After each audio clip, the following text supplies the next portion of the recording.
Você sabia que a Prefeitura de São Paulo tem uma dívida gigantesca que impede a melhoria dos serviços públicos do município? E que, quanto mais pagamos, mais devemos? Vamos entender como essa dívida começou. Em 1993, Paulo Maluf assume a prefeitura com uma dívida de R$1,5 bilhão. E, ao final do seu mandato, a dívida já ultrapassava os R$5 bilhões.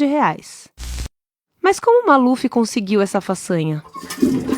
Simples. Um esquema de fraude foi montado com base nos precatórios, que são ordens de pagamento geradas por processos judiciais contra municípios, estados ou até mesmo a União. E para pagar esses precatórios, Maluf emitiu títulos do Tesouro Municipal, ou seja, dívida pública. Em resumo, Maluf endividou a cidade com base em um esquema de corrupção, envolvendo agentes públicos e também do setor privado, e contou com a omissão suspeita do Senado Federal, que não fiscalizou esse processo, que é de sua obrigação.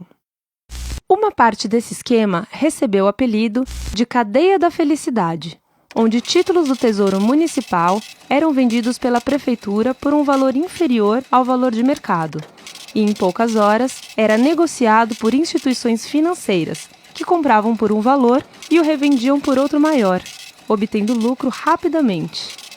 Por vezes, essa cadeia de negociações ocorreu no mesmo dia. Em um caso específico, a prefeitura vendeu títulos por R$70 milhões e, no final do dia, chegaram ao Bradesco por quase R$74 milhões. Nesse caso específico, a CPI dos precatórios, instaurada no Senado Federal, revelou que os bancos intermediários trabalhavam para o Bradesco, e essa foi apenas uma das 22 operações rastreadas pela CPI. Para piorar, esses títulos rendiam a taxa Selic, que na época se encontrava nas alturas, provocando a explosão dessa dívida. A Cadeia da Felicidade foi exportada para muitas outras cidades e estados do Brasil, como Santa Catarina e Pernambuco, por exemplo. Mas afinal, Maluf quitou os precatórios com esse dinheiro? Não. Apenas 23% do valor arrecadado serviu para pagar os precatórios. Em 97, Pita, que conhecia bem o esquema, assume a prefeitura e continua endividando o município. Mas logo estoura o escândalo dos precatórios e são abertas CPIs na Câmara de Vereadores e no Senado Federal. A esta altura, o município já estava quebrado e buscava encontrar uma forma de o governo federal assumir essa dívida. Como a dívida de São Paulo era quase toda fraudulenta e o escândalo dos precatórios era manchete em todos os jornais, demorou um pouco para que o governo federal concordasse em assinar o contrato com a prefeitura, o que só aconteceu no ano 2000, sem a realização de uma auditoria. E assim, apesar das comprovações de fraudes e irregularidades, a dívida, que já alcançava R$11,2 bilhões, foi assumida integralmente pelo governo federal, e a prefeitura se tornou devedora da União. O acordo também teve outras exigências, como redução de gastos com folha salarial, aumento da contribuição previdenciária dos servidores municipais, etc. 20% dessa dívida, que era corrigida mensalmente pelo IGPDI, mais juros anuais de 6%, deveria ser paga em 30 meses.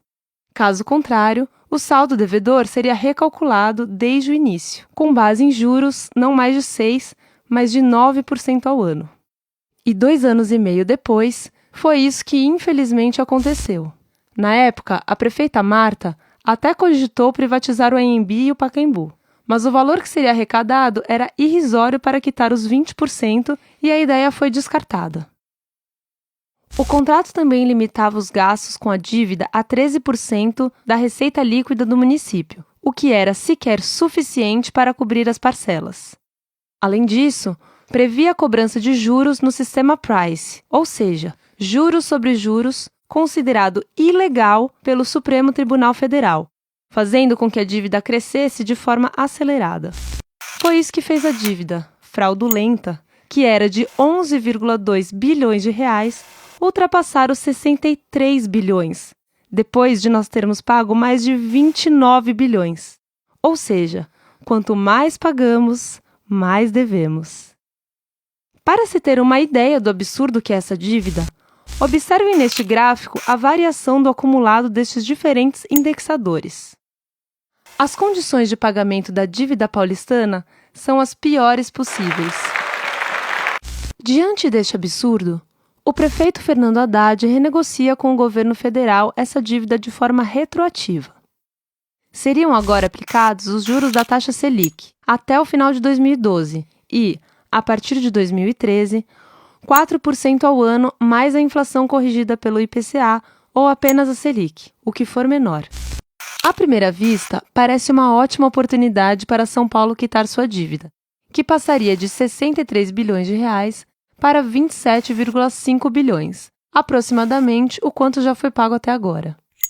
Mas seria justo continuar pagando uma dívida que, além de fraudulenta e criminosa, já foi paga mais de 2 vezes e que ainda está 2 vezes o valor original? Vamos recapitular. Nós pagamos 29 de uma dívida que era 11 e agora ainda faltam 27.